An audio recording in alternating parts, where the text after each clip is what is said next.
Today I will be reading a passage from Stuart Little by E.B. White.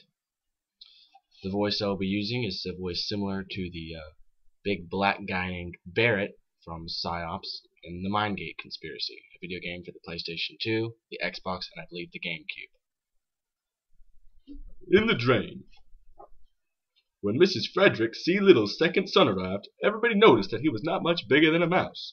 The truth of the matter was, the baby looked very much like a mouse in every way. He was only about 2 inches high, and he had a mouse's sharp nose, a mouse's tail, a mouse's whiskers, and the pleasant shy manner of a mouse. Before he was many days old, he was not only looking like a mouse, but acting like one too, wearing a gray hat and carrying a small cane. Mr. and Mrs. Little named him Stuart, and Mr. Little made him a tiny little bed out of 4 clothespins and a cigarette box.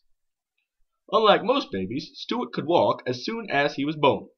When he was a week old, he could climb lamps by shimmying up the cord. Mrs. Little saw right away that the infant clothes she had provided were unsuitable, and she set to work and made him a fine little blue worsted suit with patched pockets in which he could keep his handkerchief, his money, and his keys. Every morning before Stuart dressed, Mrs. Little went into his room and weighed him on a small scale, which was really meant for weighing letters. At birth, Stuart could have been sent by first-class mail for 3 cents, but his parents preferred to keep him rather than send him away, and when at the age of a month he had gained only 1/3 of an ounce, his mother was so worried she sent for the doctor. The doctor was delighted with Stuart and said that it was very unusual for an American family to have a mouse. He took Stuart's temperature and found that it was 98.6, which is normal for a mouse. He also examined Stuart's chest and heart and looked into his ears solemnly with a flashlight. Not every doctor can look into a mouse's ear without laughing. Everything seemed to be all right, and Mrs. Little was pleased to get such a report. "Feed 'em up," said the doctor cheerfully as he left. The home of the Little family was a pleasant place near a park in New York City. In the mornings the sun streamed in through the east windows, and all the Littles were up as early as a general rule.